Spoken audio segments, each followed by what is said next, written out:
नमस्कार, स्वागत है आप सभी के ज्ञान सम्मान के मंच पे। तो यूपीएससी प्रीलिम्स 2026 को ध्यान में रखते हुए हम लोग टेस्ट पेपर के माध्यम से प्रैक्टिस कर रहे थे। वैसे में विजन आईएएस का टेस्ट हम लोग देख रहे थे।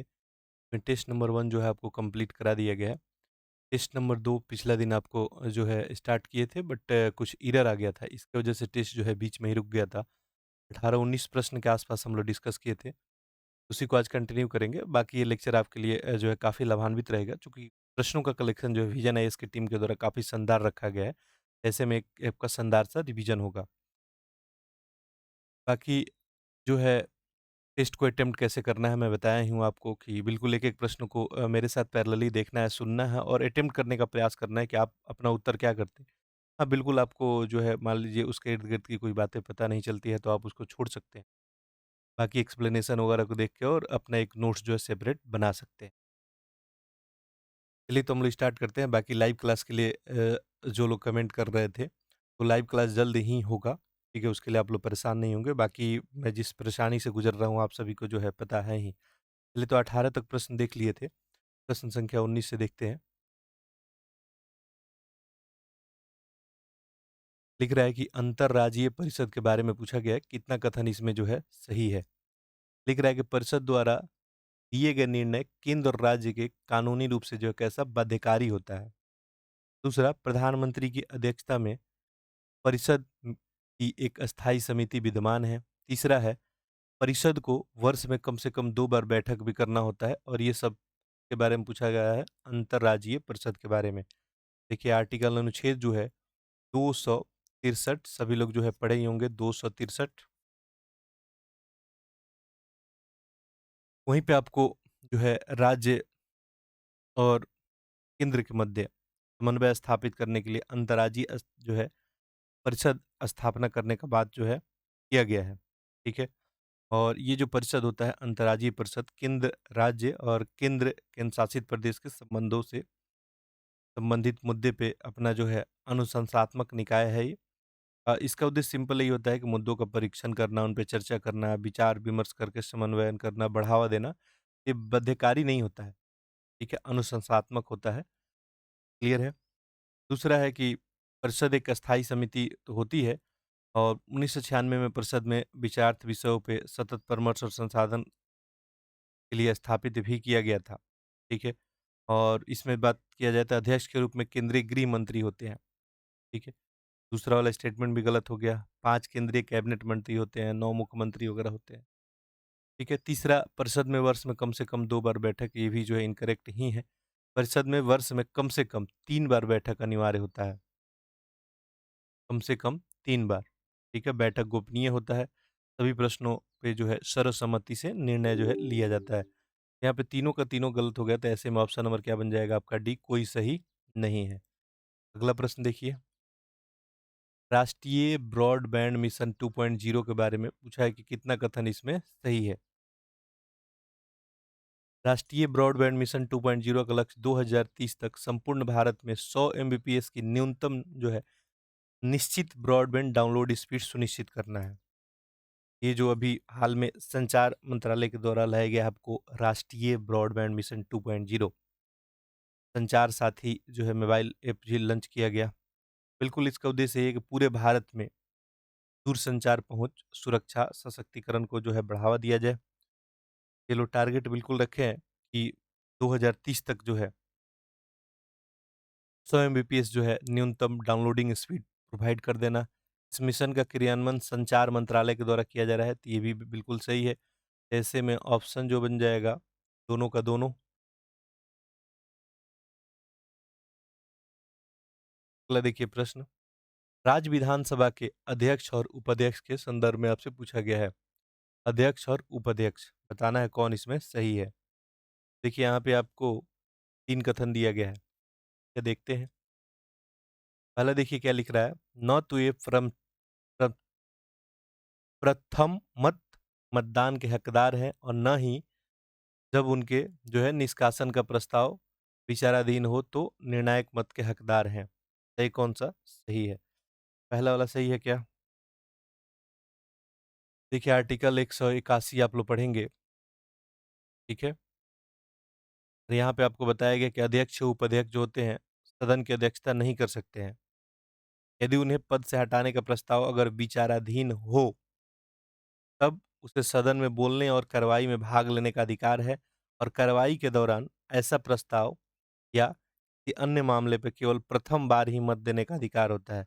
किंतु मतों के बराबरी की स्थिति में जो है, जब बराबर हो जाए, तो निर्णायक मत देने का अधिकार नहीं होता है, तो ये तो सही नहीं बनेगा। फिर लिख रहा है कि निर्णायक मत का हकदार होता है, बिल्कुल नहीं। दोनों पद रिक्त होने की स्थिति में राज्यपाल अध्यक्ष के कर्तव्यों का निर्वहन करता है। दूसरा, बताइए सही है क्या? देखिए आप लोग पढ़ेंगे अनुच्छेद 180, ठीक है? अनुच्छेद 180 में बताया गया है कि जब अध्यक्ष का पद रिक्त होता है, पदों के कर्तव्यों का निर्वहन कौन करता है? उपाध्यक्ष करता है।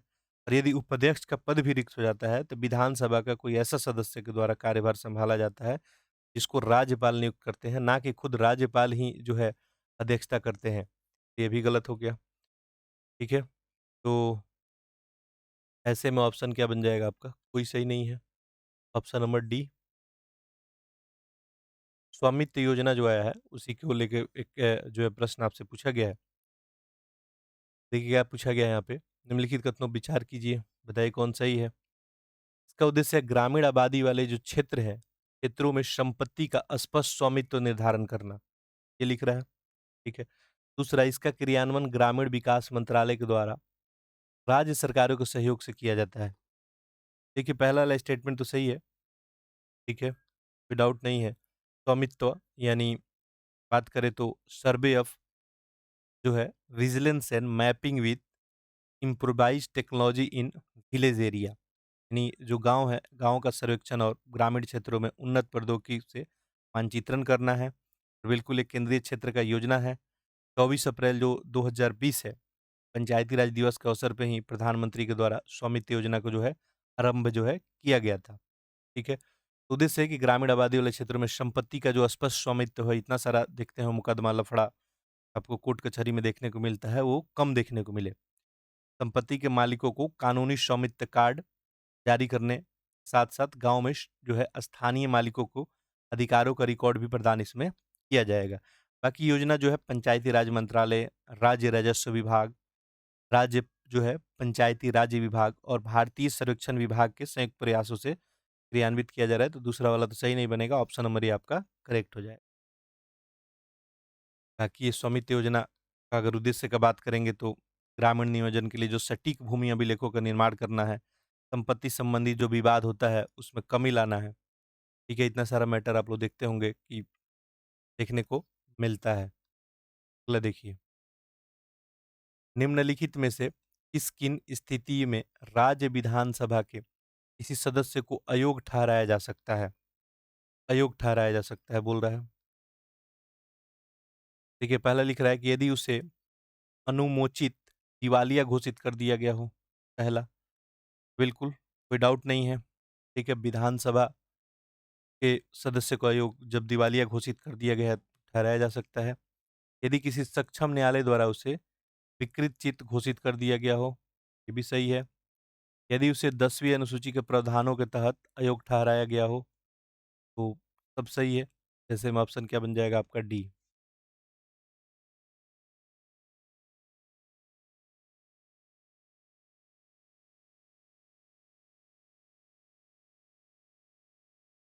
74वां जो है संविधान संशोधन अधिनियम 1992 के बारे में पूछा गया है। इसके तहत नगर पालिका के अवधि के संदर्भ में बताना है कितना कथन सही है। ठीक है, इसका आप लोग आंसर करें।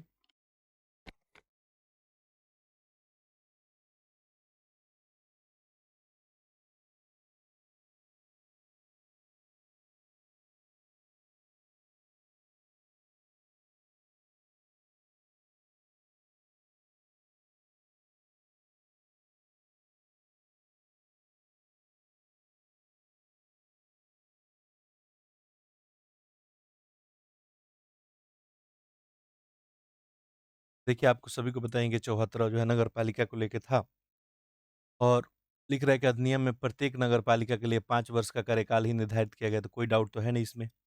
विघटन के बाद गठित नगर पालिका केवल जो शेष अवधि होता है उसी तक काम करती है। नहीं मान लीजिए किसी नगर पालिका का विघटन 2 साल बाद हो गया, जो शेष अवधि उसका 3 साल बचता है, उसी के लिए काम करती है। दोनों का दोनों सही है, तो ऐसे में ऑप्शन नंबर सी। भारत में उच्च न्यायालय के न्यायाधीश के बारे में पूछा गया है कि कितना स्टेटमेंट इसमें सही है, उच्च न्यायालय के न्यायाधीश को लेके। चलिए देखते हैं। दिख रहा है किसी प्रतिष्ठित विधि वेत्ता को उच्च न्यायालय का न्यायाधीश नियुक्त नहीं किया जा सकता है। ठीक है, बताइए पहला सही है क्या? उच्च न्यायालय के न्यायाधीश के रूप में नियुक्त होने के लिए कुछ योग्यता होता है। ठीक है, एक तो पहला कि वो भारत का नागरिक हो। ठीक है, दूसरा उसे भारत के राज्य क्षेत्र में 10 वर्ष तक जो है न्यायिक पद पे कार्य जो है किया होना चाहिए। तीसरा, उसे जो है किसी उच्च न्यायालय में 10 वर्ष तक अधिवक्ता होना चाहिए। चौथा, संविधान में जो है उच्च न्यायालय के न्यायाधीश के रूप में नियुक्त होने के लिए न्यूनतम आयु का निर्धारण अगर बात किया जाए तो खैर कोई नहीं किया गया है। तो ये सब शर्त अगर पूरा करता है कोई तो पहला वाला विधि वक्ता, कोई प्रतिष्ठित विधि वक्ता हो तो उच्च न्यायालय के न्यायाधीश नियुक्त नहीं किया जा सकता है। ये तो स्टेटमेंट आपका सही है। ठीक है, अगला, न्यायिक स्वतंत्रता को बनाए रखने के लिए संविधान ने उच्च न्यायालय के न्यायाधीशों की निश्चित कार्यकाल निर्धारित की है। दूसरा, देखिए उच्च न्यायालय के न्यायाधीशों का कार्यकाल निश्चित नहीं है। ठीक है, बाकी आपको ज्ञात है कि 62 वर्ष की आयु प्राप्त करने तक पद पे बने रहते हैं और भारत के राष्ट्रपति को पत्र लिखकर अपने पद का त्याग पत्र ये जो है दे सकते हैं। न्यायिक न्यायाधीश जो है राज्य के राज्यपाल के समक्ष शपथ अथवा प्रतिज्ञान लेता है। बताइए तीसरा सही है क्या? देखिए, उच्च न्यायालय के न्यायाधीश जब भी किसी व्यक्ति को नियुक्त किया जाता है तो अपना पद ग्रहण करने के पहले राज्य के राज्यपाल या उसके द्वारा प्रयोजन नियुक्त किए गए किसी व्यक्ति के समक्ष ही शपथ लेता है। ठीक है, तो ये तो आपका सही है, तो ऐसे में ऑप्शन नंबर यहाँ पे 1 और 3, 1-3 यानी ऑप्शन नंबर बी।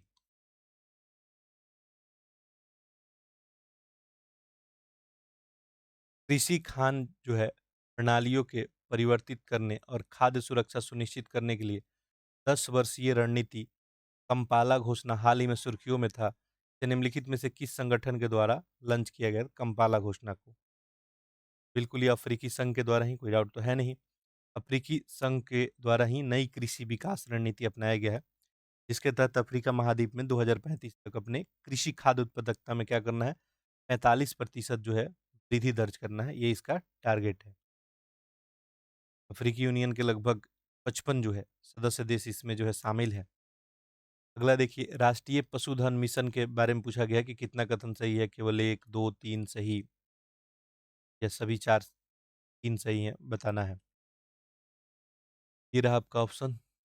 देखिए पहला क्या लिखा गया है, इसका उद्देश्य है किसानों के लिए पशुधन बीमा सहित जोखिम प्रबंधन उपायों को बढ़ावा देना। पहला लिख रहा है, सही है, इसमें कोई डाउट तो नहीं है। मत्स्य पालन, पशुपालन और डेयरी मंत्रालय के द्वारा ही राष्ट्रीय पशुधन मिशन का परिचालन जो है लॉन्च किया गया। इसका उद्देश्य है ग्रामीण मुर्गी पालन और चारा उत्पादन के क्षेत्र में उद्यमशीलता को बढ़ावा देना। ठीक है, और अगला लिख रहा है इसका कार्यान्वयन मत्स्य पालन, पशुपालन, डेयरी मंत्रालय के द्वारा, तो सब यहाँ पे सही है, कोई डाउट तो है नहीं। ठीक है, तो ऐसे में ऑप्शन आपका क्या बन जाएगा, सभी 3 सभी सही हो जाएंगे यहाँ पे। अगला देखिए, ग्राम न्यायालय के संदर्भ में निम्नलिखित कथनों पर विचार कीजिए, बताइए इसमें कितना सही है।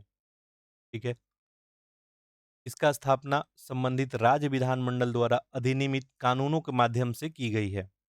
ठीक है, बताइए पहला कथन यहाँ पे सही है क्या? देखिए ग्राम न्यायालय अधिनियम 2008 को कुछ उद्देश्य के साथ जो अधिनियमित किया गया था।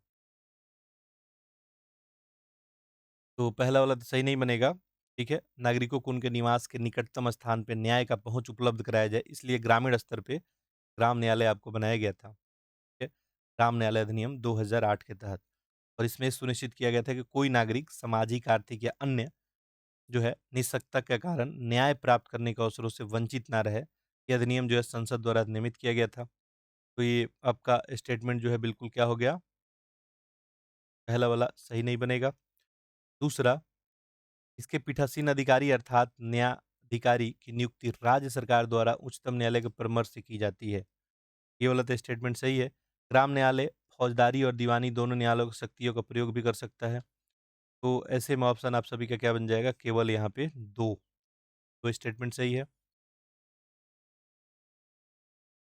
जल्दी बोर्ड वगैरह भी आपको हम चेंज करेंगे, इसमें काफ़ी इश्यू वगैरह आता है, प्रॉब्लम आता है। तो आप सभी के साथ डिजिटल बोर्ड पे भी काम किया जाएगा, आप लोग थोड़ा बस धैर्य बना के रखेंगे, बहुत बेहतर तरीके से काम करेंगे आप सभी के, ठीक है? भार्गव अस्त्र मिसाइल प्रणाली के बारे में सही कथन या स्टेटमेंट यहाँ पे ढूँढना है, ठीक है? और ये रहा आपका ऑप्शन। ये देखते हैं, पहला लिख रहा है कि भारत की पहली माइक्रो मिसाइल प्रणाली है जिसे स्वार्म ड्रोन खतरों से निपटने के लिए डिज़ाइन किया गया है, ठीक है? ये स्वदेशी माइक्रो मिसाइल प्रणाली है भार्गव अस्त्र, पता ही है, इसका सफलतापूर्वक परीक्षण भी हो गया, ठीक है? पहला वाला स्टेटमेंट बिल्कुल सही है।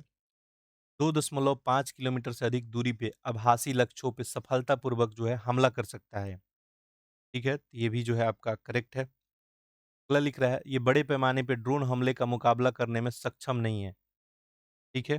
देखिए, बड़े पैमाने पे ड्रोन हमला के खिलाफ एक किफ़ायती समाधान सामने आया है, जो आपको सुरक्षा के लिए जो चुनौती बना हुआ है, बिल्कुल उसका समाधान कर सकता है, तो ये बोल रहा है सक्षम नहीं है। ऐसे में गलत हो गया और ऑप्शन आपका क्या बन जाएगा? सी। अगला है, निम्नलिखित में से कौन-सा विधेयक राज्य विधानसभा विघटन पे निरस्त हो जाता है? जब राज्य विधानसभा जो है विघटित हो जाए तो निरस्त हो जाएगा, वो कौन-कौन है? विधान परिषद में लंबित ऐसा विधेयक जिसे विधानसभा द्वारा पारित नहीं किया गया हो, ठीक है? देखिए, आपको विधान परिषद के बारे में ज्ञात है ही, विधान परिषद कैसा होता है? अस्थायी सदन होता है और इसका तो विघटन कभी नहीं होता है, लेकिन विधानसभा जो है विघटित होते रहता है, ठीक है? विधानसभा में लंबित जो है सभी विधेयक निरस्त हो जाता है, चाहे वो विधानसभा में उत्पन्न हुआ हो या विधान परिषद में, ठीक है? ये गलत हो गया। अगला, विधानसभा में लंबित ऐसा विधेयक जो विधानसभा में उत्पन्न हुए हों, तो बिल्कुल ये करेक्ट हो जाएगा। अगला है, विधानमंडल द्वारा पारित ऐसा विधेयक जो राज्यपाल या राष्ट्रपति की स्वीकृति के लिए लंबित हो, ठीक है? यहाँ पे आंसर क्या बन जाएगा? 2 इनकरेक्ट हो गया, ऑप्शन नंबर बी। प्रायः मीडिया में सुर्खियों में रहने वाला जो पंच मिशन है, आखिर ये पंच मिशन है क्या? ठीक है? ये मिशन विशेष रूप से 3D जो है कोरोना और सौर पवन के मापन के लिए प्रकाश के ध्रुवीकरण का उपयोग करने के लिए डिज़ाइन किया गया है। पहला वाला स्टेटमेंट ही सही हो गया, पंच मिशन, ठीक है? मिशन का प्रक्षेपण से पहले सौर ऊर्जा प्रणाली का परीक्षण भी वगैरह किया गया था नासा के द्वारा, ठीक है? तो सही है, तो आगे हम लोग बढ़ते हैं। जो है 32, भारत के राष्ट्रपति के बारे में कुछ कथन दिया गया है और बताना है इसमें जो है कितना कथन आपको सही है, ठीक है? तो देखते हैं। लिख रहा है कि राष्ट्रपति के रूप में निर्वाचित होने के लिए उम्मीदवार के पास संसद के किसी भी सदन का सदस्य बनने का योग्यता होना चाहिए। ठीक है, अब देखिए राष्ट्रपति बनने के लिए क्या-क्या सेवा शर्तें हैं, आप सभी को पता ही है, आर्टिकल 58 सभी लोग पढ़े हैं। इसके अनुसार भारत के राष्ट्रपति के रूप में निर्वाचित होने के लिए किसी व्यक्ति के पास जो है, एक तो भारत का नागरिक हो, 35 वर्ष तक आयु पूरा कर लिया हो, 35 वर्ष। इसके अलावा लोकसभा के सदस्य के रूप में निर्वाचित होने के लिए योग्य हो, के लिए लोकसभा, ठीक है? यहाँ पे लिख रहा है कि संसद के किसी भी सदन का, इसलिए स्टेटमेंट क्या हो गया? गलत हो गया। इस संसद में आपको लोकसभा, राज्यसभा दोनों आता है। अगला है, संविधान संसद को राष्ट्रपति के भत्ते, परिलब्धियाँ और विशेषाधिकार निर्धारित करने का अधिकार देता है, संविधान। तो ये बात सही है, तो केवल 2 यहाँ पे आपका सही हो जाएगा। अगला देखते हैं प्रश्न संख्या 33, राज्यसभा के सदस्यों के मनोनयन के लिए विचार करना है, कुछ कथन वगैरह दिए गए हैं, बताना है कौन सही है, ठीक है? ये रहा आपका ऑप्शन, राज्यसभा के सदस्यों के मनोनयन के लिए।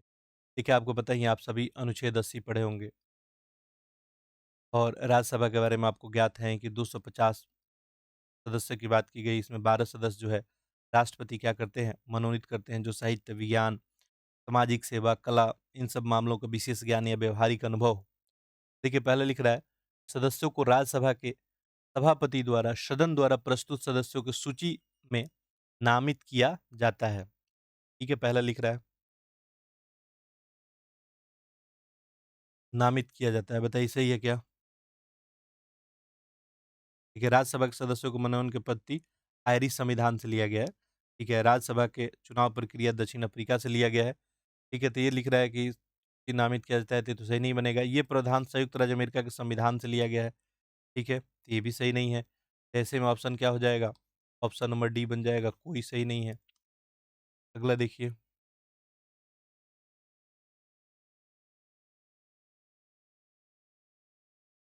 भारत के प्रधानमंत्री के नियुक्ति और कार्यकाल को लेके पूछा गया है ये प्रश्न।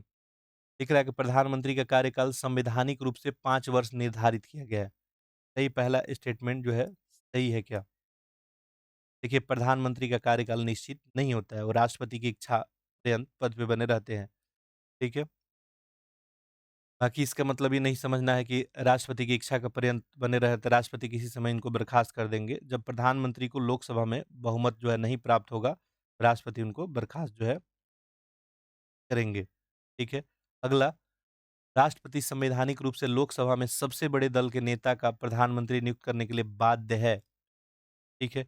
देखिए, राष्ट्रपति लोकसभा में बहुमत वाले नेता का प्रधानमंत्री नियुक्त करना होता है, बाकी इसके लिए बाध्य नहीं होता है, ठीक है? वो चाहे तो अपने विवेक का प्रयोग करके और जो है किसी छोटे दल को भी आमंत्रित कर सकता है। इसमें आपका एक कथन और है, राज्यसभा का मनोनीत सदस्य प्रधानमंत्री नियुक्त होने के लिए पात्र है।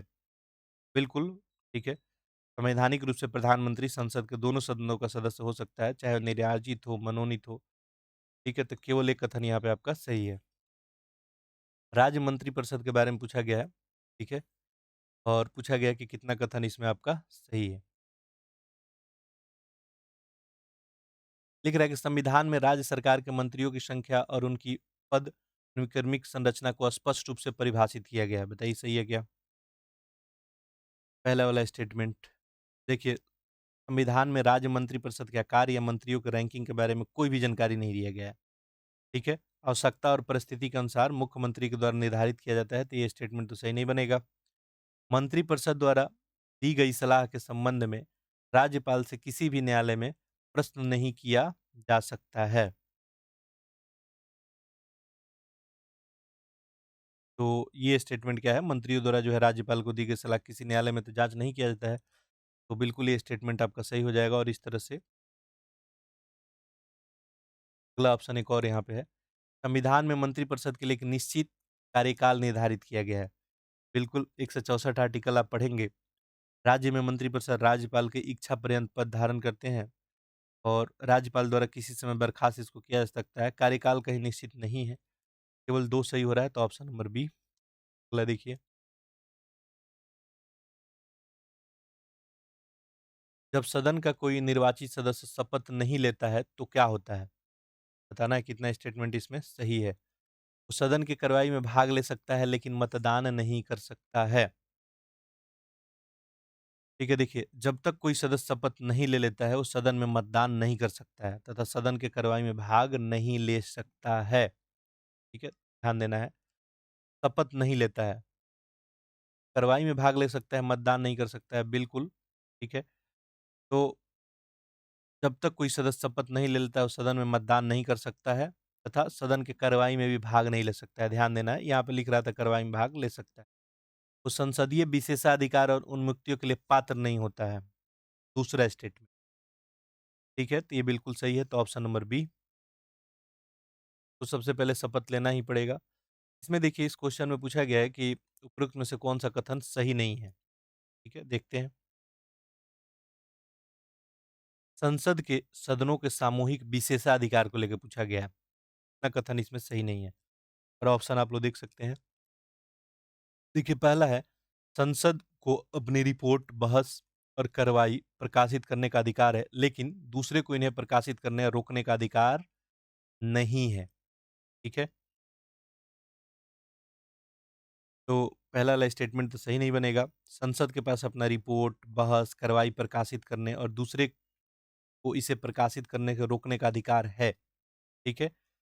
साथ-साथ देखेंगे तो एक बार 1978 में जो 44वां संविधान संशोधन हुआ था, तो इसमें अधिनियम में सदन के पूर्व अनुमति के बिना संसदीय कार्रवाई की वास्तविक रिपोर्ट प्रकाशित करने को प्रेस की स्वतंत्रता को बहाल कर दिया गया था। लेकिन सदन की गुप्त बैठकों के मामले में लागू नहीं किया गया है। तो चलिए, ये स्टेटमेंट तो सही नहीं बना। अगला देखते हैं। संसद अपना विशेषाधिकार का उल्लंघन के लिए किसी व्यक्ति को दंडित कर सकती है, बिल्कुल, ठीक है। अगला देखिए, संसद के सदन में किसी सदस्य की गिरफ्तारी, निरोध, दोष सिद्धि, कारावास और रिहाई के बारे में तत्काल सूचना प्राप्त करने का अधिकार है। ये स्टेटमेंट भी क्या है आपका? सही है। गलत पूछा गया था तो केवल एक गलत है, ऑप्शन नंबर ए। अगला देखते हैं प्रश्न संख्या 38। लिख रहा है उपयुक्त परिच्छेद निम्नलिखित में से किस समिति का वर्णन करता है? देखिए लिख रहा है, समिति के सदस्यों के दोनों सदनों के पीठासीन अधिकारियों द्वारा नामित किया जाता है। ये कार्यपालिका की जवाबदेही सुनिश्चित करता है और बजट पे बहस में सहायता करती है। ये समिति संबंधित मंत्रालय को अनुदान मांगों पर विचार करती है। ये तो विभाग संबंधित स्थायी समिति ही है, ठीक है।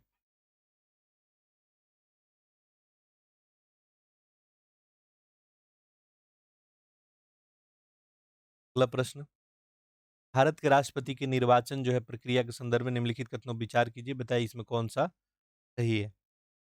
लिख रहा है कि राष्ट्रपति के निर्वाचन में गुप्त मतदान प्रणाली के माध्यम से मतदान किया जाता है। ये तो करेक्ट है। अगला है, राष्ट्रपति के निर्वाचन फर्स्ट पास्ट द पोस्ट प्रणाली के तहत साधारण बहुमत के आधार पर किया जाता है। बताइए दूसरा सही है क्या है? राष्ट्रपति का निर्वाचन आनुपातिक प्रतिनिधित्व प्रणाली के अनुसार एकल संक्रमणीय मत के माध्यम से किया जाता है। ऐसे में स्टेटमेंट सही नहीं बनेगा। राष्ट्रपति चुनाव में नोटा का विकल्प जो है नहीं होता है। ठीक है, नोटा का प्रावधान बिल्कुल नहीं रखा गया है। ये भी क्या है? सही है। तो 1 और 3 सही है, ऐसे में ऑप्शन नंबर आपका ए। भारत के उच्चतम न्यायालय के जो है संदर्भ में पूछा गया है कि कितना कथन इसमें सही है, आपको बताना है। लिख रहा है, किसी भी संविधान के प्रारंभ से पहले किसी संधि से उत्पन्न किसी भी विवाद पे उच्चतम न्यायालय की सलाह राष्ट्रपति के लिए बाध्यकारी नहीं होती है। सही है, ठीक है। अगला है, यदि राष्ट्रपति किसी विधि संबंधित प्रश्न या सार्वजनिक महत्व के तथ्यों से संबंधित मामलों को न्यायालय को अगर सौंपता है, तो न्यायालय के लिए राष्ट्रपति की अपनी राय देना अनिवार्य होगा। ठीक है, लेकिन राय देना अनिवार्य नहीं होता है। अनुच्छेद 143 आप लोग पढ़ेंगे, राष्ट्रपति को 2 प्रकार के मामले में उच्चतम न्यायालय की राय देने का अधिकार है। कहाँ पे? आर्टिकल 143 में। जब विधि या तथ्य का कोई प्रश्न अगर उत्पन्न हो जाए और उत्पन्न होने का संभावना हो, तो इस मामले में उच्चतम न्यायालय राष्ट्रपति को अपना राय दे सकता है या देने से इनकार कर सकता है। बाध्यकारी ये नहीं है, ठीक है? तो यहाँ पे ऑप्शन क्या बन जाएगा? केवल एक सही है। राज्य विधानसभा के जो है सदस्य निम्नलिखित में से किसके चुनाव में भाग लेते हैं? राज्य विधानसभा के सदस्य हैं। देखिए, विधान परिषद के सदस्यों का इसमें बिल्कुल विधानसभा वाला पार्टिसिपेट करते हैं। राज्यसभा के सदस्यों में यहाँ भी पार्टिसिपेट करते हैं। भारत के राष्ट्रपति ये भी सही है। भारत के उपराष्ट्रपति ये नहीं बनेगा। 1, 2, 3 ऐसे में ऑप्शन नंबर सी।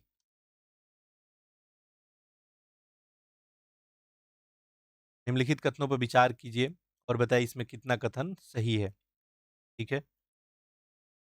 भारत सरकार की ओर से किए जाने वाले सभी कानून से अधिकृत भुगतान भारत के लोक लेखा से किए जाते हैं। ठीक है। तो ऑप्शन एक बार आप लोग देख लें। ऑप्शन ए रहा, सभी कानूनी रूप से अधिकृत भुगतान लोक लेखा से किए जाते हैं। बताइए पहला स्टेटमेंट सही है कि आपको सभी को पता ही है कि संविधान में केंद्र सरकार के लिए 3 प्रकार का निधि का प्रावधान किया गया है। एक तो संचित निधि है जो 266 में है, लोक लेखा भी 266 में और आकस्मिक जो है 267 में। ठीक है। देखेंगे तो रीडो का पुनर्भुगतान से लेके सरकार को प्राप्त समस्त धनराशि भारत के संचित निधि में जमा होता है। ठीक है। और भारत सरकार की ओर से सभी कानूनी रूप से अधिकृत भुगतान इसी निधि से किया जाता है। ठीक है। संचित निधि से ही कोई भी धन संसदीय कानून के अनुसार विनियोजित यानी निकाला वगैरह जा सकता है। तो पहला तो सही नहीं है, लोक लेखा निधि लिखा हुआ है। भारत में लोक लेखा से भुगतान संसदीय विनियोग के बिना भी किया जा सकता है। ठीक है। तो देखेंगे तो बिल्कुल किया जा सकता है। भारत में आकस्मिक निधि भारत के राष्ट्रपति की ओर से भारत सरकार को वित्त सचिव द्वारा धारित किया जाता है। ये दोनों स्टेटमेंट सही जा रहा है। ऐसे में ऑप्शन नंबर चला जाएगा यहाँ पे सी। 2 और 3। डीप सीक शब्द प्राय जो है इसके संदर्भ में सुर्खियों में रहता है। ये टर्म जो है डीप सीक भारत में कृत्रिम बुद्धिमत्ता आधारित भाषा अनुवाद प्लेटफॉर्म है। चीन स्थित स्टार्टअप द्वारा विकसित किए गए एआई चैटबॉट कंप्यूटर प्रोग्राम है जो उपयोगकर्ता के साथ मानव शैली के बातचीत का अनुकरण करता है। तो ऑप्शन नंबर क्या बन जाएगा? ये बी। व्यापार सक्षमता और विपणन भारत सरकार की एक पहल है। इसे निम्नलिखित में से किस क्षेत्र की मदद के लिए अभिकल्पित किया गया है? ये सूक्ष्म, लघु और मध्यम उद्यम के लिए है। टीम है। ठीक है।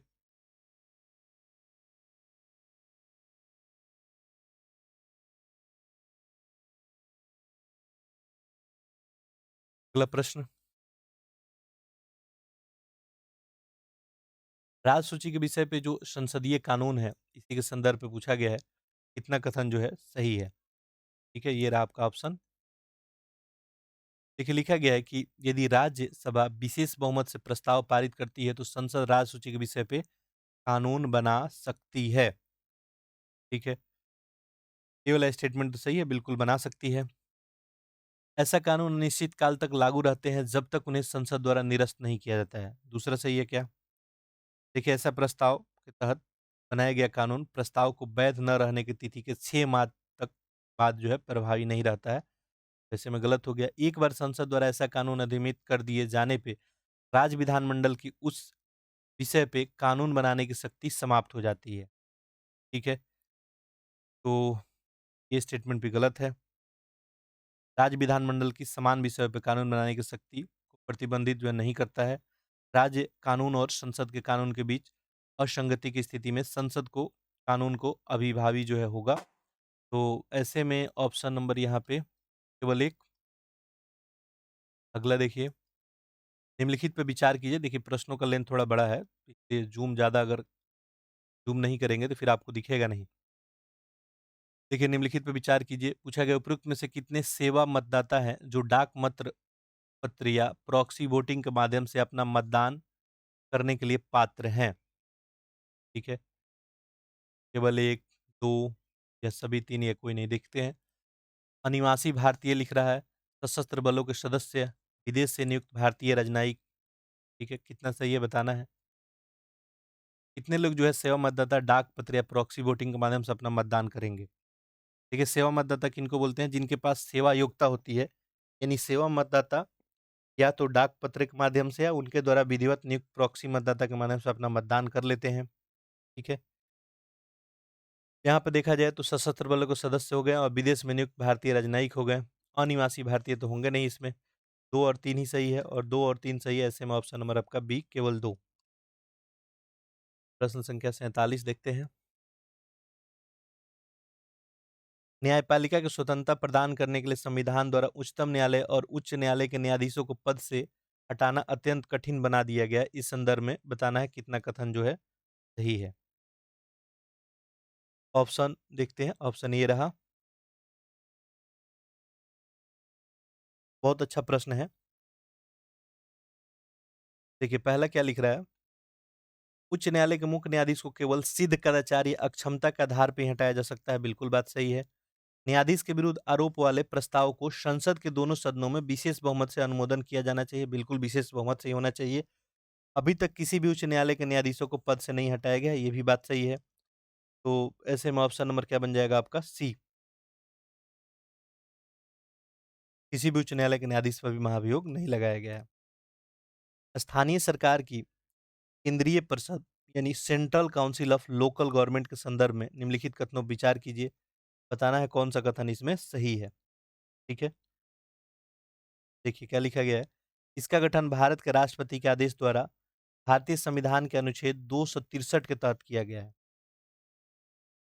तो इसमें ऑप्शन आप लोग देख सकते हैं। ऑप्शन एक बार है कि कितना कथन सही नहीं है। ठीक है, इसमें बताना है कौन-कौन गलत है। ये देखते हैं।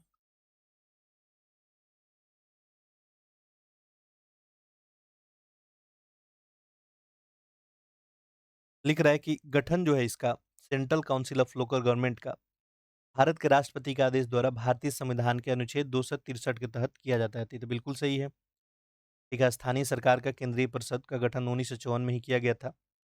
ठीक है, अगला लिख रहा है कि अपने गठन के बाद ये केवल शहरी स्थानीय शासक के मामले में निपटारा कर सकता है। दूसरा, देखिए 1958 तक ये शहरी और ग्रामीण दोनों स्थानीय शासन संबंधित था, लेकिन 1958 के बाद ये केवल शहरी का निपटारा जो है कर रहा है। ठीक है, तो ये भी क्या हो गया? गलत हो गया। क्योंकि यहाँ पे लिखा है अपने गठन के बाद से, ठीक है? अपने गठन से दोनों मामला देखता था ये। केंद्रीय शहरी विकास मंत्री इस परिषद के अध्यक्ष के रूप में कार्य करता है, ठीक है? तीसरा तो सही है, यहाँ पे गलत पूछा गया था, केवल गलत एक है, तो ऑप्शन नंबर ए।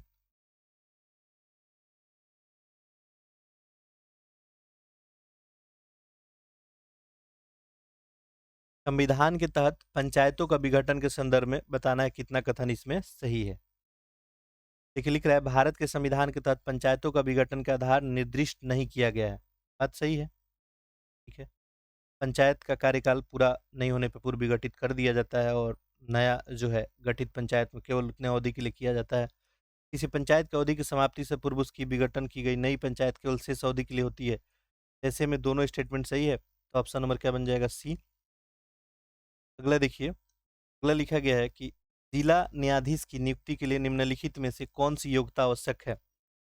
जिला न्यायाधीश के लिए बताना है। वह पहले से ही केंद्र या राज्य सरकार की किसी सेवा में कार्यरत नहीं होना चाहिए। उसे 5 वर्ष तक वकील या अधिवक्ता के रूप में अनुभव होना चाहिए। उसकी नियुक्ति के लिए उच्च न्यायालय द्वारा अनुशंसा किया जाना चाहिए। बताना है कौन सा सही है। देखिए पहला तो सही है, वो पहले से ही केंद्र राज्य सरकार की किसी सेवा में कार्यरत नहीं होना चाहिए। ठीक है। उसे नियुक्ति के लिए उच्च न्यायालय द्वारा अनुशंसा किया जाना चाहिए, ये भी सही है। 5 वर्ष तक वकील या अधिवक्ता का जो कंडीशन है, ये जो है आपका सही नहीं है। ठीक है। आप सभी कमेंट करके बताएँगे क्या कंडीशन है? कम से कम 7 वर्ष तक अधिवक्ता या वकील का अनुभव होना चाहिए। कितना? 7 वर्ष तक। देखिए प्रश्नों का लेंथ बड़ा है और डिटेल में चर्चा करेंगे, काफ़ी टाइम लगेगा। ठीक है। कुछ प्रश्न और हम लोग डिस्कस कर लेते हैं। बाकी अभी पूरे 50 प्रश्न बचे हुए हैं, तो डिटेल में हम लोग कल जो है इस पे बातचीत करेंगे। कल ही 50 प्रश्न डिस्कस करना था, लेकिन स्क्रीन ऑफ हो गया था। खैर एक आध प्रश्न और देख लेते हैं। किन राज्य संबंधों के संदर्भ में निम्नलिखित कथनों समितियों को सिफारिश पुट का प्रयोग करके बताना है। किन राज्य संबंध के लिए कौन-कौन समितियाँ थी? तो देखिए खुसरो समिति पहला लिख रहा है,